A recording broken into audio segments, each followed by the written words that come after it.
வணக்கம், நான் கோபி. இது உங்கள் கோ எடுகேஷன் யூடியூப் சேனல். எமது யூடியூப் பக்கத்தில் தொடர்ச்சியாக வீடியோக்கள் வெளிவந்து கொண்டிருக்கின்றன. அதற்கான ஆதரவுகளையும் நீங்கள் வழங்கிக் கொண்டிருக்கின்றீர்கள். மேலும் எமது கோ எடுகேஷன் யூடியூப் சேனலுக்கு ஆதரவுகளை வழங்குவதற்காக எமது கோ எடுகேஷன் யூடியூப் சேனலை சப்ஸ்கிரைப் செய்து அதில் உள்ள பெல் பட்டனை பிரஸ் பண்ணவும். இனி வாருங்கள் வீடியோக்குள் செல்லலாம்.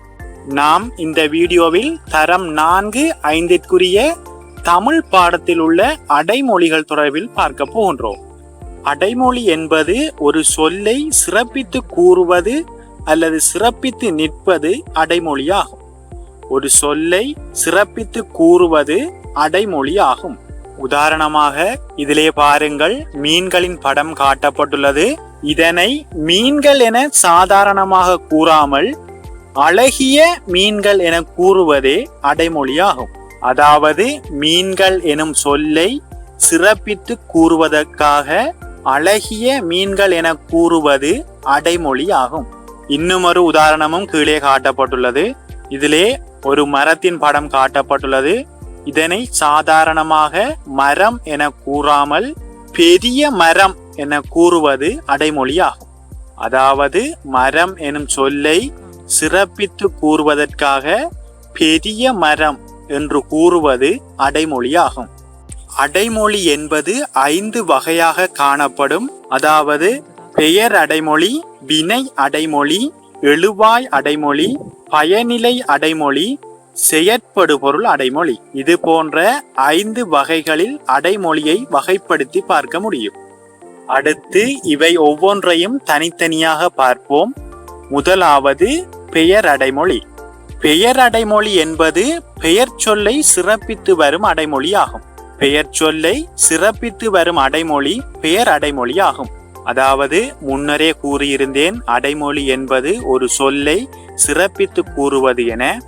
அதே போன்று பெயர் சொல்லை சிறப்பித்து கூறுமாயின் அது பெயர் அடைமொழி ஆகும். கீழே உதாரணங்கள் காட்டப்பட்டுள்ளது, அதனை பாருங்கள். அதிலே முதலாவதாக காட்டப்பட்டுள்ளது கிளி பறந்து சென்றது. கிளி பறந்து சென்றது. இந்த வாக்கியத்தில் வரும் பெயர் சொல் கிளி. கிளி எனும் பெயர் சொல்லை சிறப்பிக்கும் அடைமொழியே பெயர் அடைமொழி ஆகும். அதாவது பச்சை கிளி பறந்து சென்றது. இங்கே கிளி என்பதனை சிறப்பித்து காட்டுவதற்காக பச்சை கிளி என கூறப்பட்டுள்ளது. அடுத்த உதாரணத்தை பாருங்கள். வண்ணத்து பூச்சிகள் தேன் குடித்தன. இது ஒரு சாதாரணமான வாக்கியம். அடுத்ததை பாருங்கள். அழகிய வண்ணத்து பூச்சிகள் தேன் குடித்தன. அழகிய வண்ணத்து பூச்சிகள் தேன் குடித்தன. இங்கே வண்ணத்து பூச்சிகள் எனும் பெயர் சொல்லை சிறப்பித்து காட்டுவதற்காக அழகிய வண்ணத்து பூச்சிகள் என கூறப்பட்டுள்ளது. இதுவே பெயர் அடைமொழி ஆகும். ஒரு பெயர் சொல்லை சிறப்பித்து காட்டும் அடைமொழி பெயர் அடைமொழி ஆகும். அடுத்ததாக வினை அடைமொழி. வினை அடைமொழி என்பது வினை சொல்லை சிறப்பிக்கும் அடைமொழி வினை அடைமொழி ஆகும். வினை சொல்லை சிறப்பிக்கும் அடைமொழி வினை அடைமொழி ஆகும்.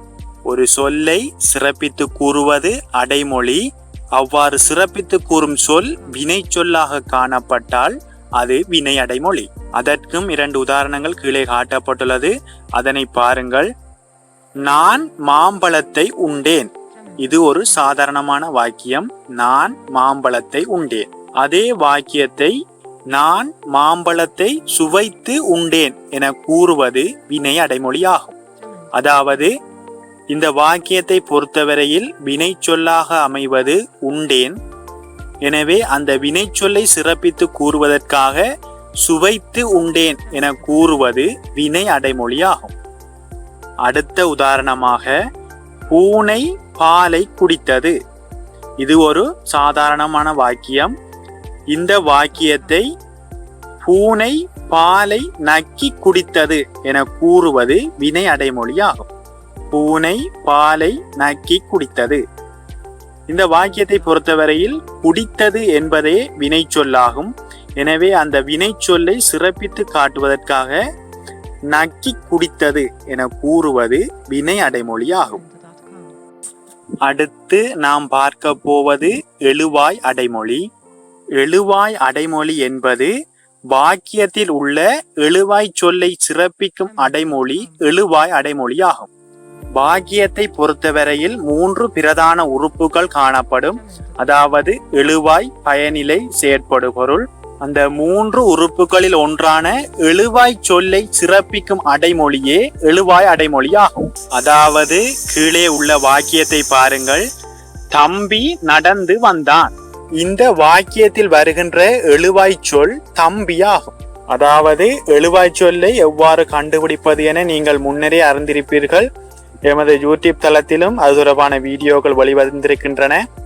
அதாவது ஒரு வாக்கியத்தில் இறுதியாக உள்ள பயனிலை சொல்லை வைத்துக்கொண்டே எழுவாய், செயற்படு பொருள் என்பதனை நீங்கள் கண்டுபிடிக்க முடியும்.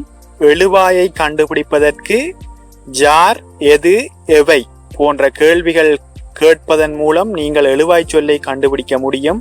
இந்த வாக்கியத்தை பொறுத்தவரையில் இறுதியாக உள்ள பயனிலை சொல் வந்தான். எனவே ஜார் வந்தான் என கேட்பதன் மூலம் நீங்கள் எழுவாயை கண்டுபிடிக்க முடியும்.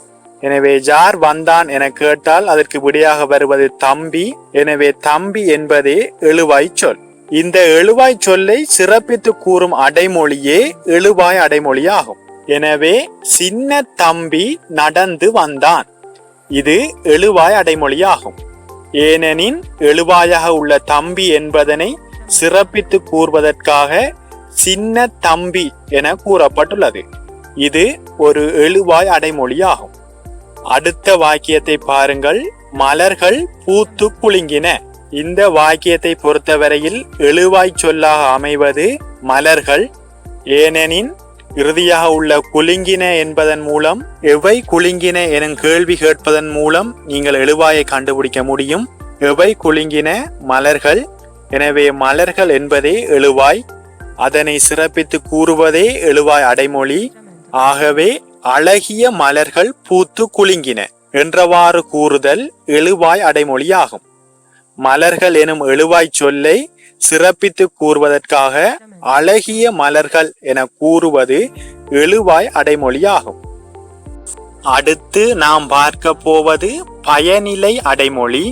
பயனிலை அடைமொழி என்பது பயனிலை சொல்லை சிறப்பிக்கும் அடைமொழி பயனிலை அடைமொழியாகும். பயனிலை சொல்லை சிறப்பிக்கும் அடைமொழி பயனிலை அடைமொழியாகும். அதாவது ஒரு வாக்கியத்தில் உள்ள பயனிலை சொல்லை சிறப்பித்து கூறும் அடைமொழி பயனிலை அடைமொழியாகும். உதாரணமாக பேருந்து வண்டி சென்றது. இந்த வாக்கியத்தை பொறுத்தவரையில் பயனிலையாக அமைவது சென்றது. ஒரு வாக்கியத்தில் பெரும்பாலும் இறுதியாக வருகின்ற சொல்லே பயனிலையாக வரும். அந்த வகையில் இந்த வாக்கியத்தை பொறுத்தவரையில் சென்றது என்பதே பயனிலையாகும். எனவே இந்த பயனிலை சொல்லை சிறப்பித்து கூறுவது பயனிலை அடைமொழியாகும். அந்த வகையில் பேருந்து வண்டி வேகமாக சென்றது, இது பயனிலை அடைமொழியாகும். ஏனெனில் சென்றது எனும் பயனிலை சொல்லை சிறப்பித்து கூறுவதற்காக வேகமாக சென்றது என கூறுவது பயனிலை அடைமொழியாகும். அடுத்த உதாரணமாக அக்கா பாடலை பாடினார். இந்த வாக்கியத்தை பொறுத்தவரையில் இறுதியாக உள்ள சொல் பாடினார். இதுவே பயனிலை சொல். அதனால் அக்கா பாடலை இனிமையாக பாடினார் என கூறுவது பயனிலை அடைமொழியாகும். அக்கா பாடலை இனிமையாக பாடினார். பாடினார் எனும் பயனிலை சொல்லை இனிமையாக பாடினார் என சிறப்பித்து கூறுவது பயனிலை அடைமொழியாகும். அடுத்து நாம் பார்க்க போவது செயற்படு பொருள் அடைமொழி. செயற்படு பொருள் அடைமொழி என்பது செயற்படு பொருளை சிறப்பிக்கும் அடைமொழி செயற்படு பொருள் அடைமொழியாகும். அதாவது வாக்கியத்தில் உள்ள செயற்படு பொருளை சிறப்பிக்கும் அடைமொழி செயற்படு பொருள் அடைமொழியாகும். அதற்கான உதாரணங்களும் கீழே காட்டப்பட்டுள்ளது, அதனை பாருங்கள். முதலாவது உதாரணம், அம்மா உணவு தயாரித்தார். இந்த வாக்கியத்தை பொறுத்தவரையில் செயற்படு பொருளாக அமைவது உணவு. ஏனெனில் வாக்கியத்தில் இறுதியாக உள்ள பயனிலை சொல்லை வைத்துக்கொண்டு யாரை, எதை, எவற்றை எனும் கேள்விகளை கேட்பதன் மூலம் செயற்படு பொருளை கண்டுபிடிக்க முடியும். இந்த வாக்கியத்தை பொறுத்தவரையில் இறுதியாக உள்ள பயனிலை சொல் தயாரித்தார். எனவே எதை தயாரித்தார்? உணவு தயாரித்தார். எனவே எதை தயாரித்தார் எனும் கேள்வி கேட்பதன் மூலம் செயற்படு பொருளை கண்டுபிடிக்க முடியும். எதை தயாரித்தார்? உணவு தயாரித்தார். எனவே உணவு என்பதே செயற்படு பொருள். அந்த வகையில் உணவு எனும் செயற்படு பொருளை சிறப்பித்து கூறுவதே செயற்படு பொருள் அடைமொழியாகும். அதாவது அம்மா சுவையான உணவு தயாரித்தார். இது செயற்படு பொருள் அடைமொழியாகும். உணவு எனும் செயற்படு பொருளை சுவையான உணவு என்றவாறு கூறுதல் செயற்படு பொருள் அடைமொழியாகும். அடுத்த வாக்கியம், தங்கை பால் குடித்தாள். இந்த வாக்கியத்தை பொறுத்தவரையில் செயற்படு பொருள் பால். ஏனெனின் இறுதியாக உள்ள பயனிலை சொல் குடித்தாள். எதை குடித்தாள்? பால் குடித்தாள். எனவே பால் என்பதே செயற்படு பொருள். அந்த வகையில் தங்கை காய்ச்சிய பாலை குடித்தாள் என கூறுவது செயற்படு பொருளாகும். ஏனெனின் பால் எனும் செயற்படு பொருளை காய்ச்சிய பால் என்றவாறு சிறப்பித்து கூறுவது செயற்படு பொருள் அடைமொழியாகும். இந்த வீடியோவில் ஆரம்ப கல்வி மாணவர்களுக்கு தேவையான அடைமொழிகள் தொடர்பான விளக்கங்களை பார்த்திருக்கின்றோம். இது தொடர்பில் ஏதும் சந்தேகங்கள் காணப்பட்டால் அதனை நீங்கள் கமெண்ட்ஸ் மூலம் தெரிவிக்க முடியும். எனவே இந்த வீடியோ பிடிச்சிருந்தா லைக் பண்ணுங்க, கமெண்ட்ஸ் பண்ணுங்க, ஷேர் பண்ணுங்க. இது போன்ற கல்வி தொடர்பான வீடியோக்களை தொடர்ச்சியாக நீங்கள் பார்ப்பதற்கு எமது கோ எடுகேஷன் யூடியூப் சேனலை சப்ஸ்கிரைப் செய்யவும். அடுத்து இன்னும் ஒரு கல்வி தொடர்பான வீடியோவுடன் சந்திக்கின்றேன். நன்றி, வணக்கம்.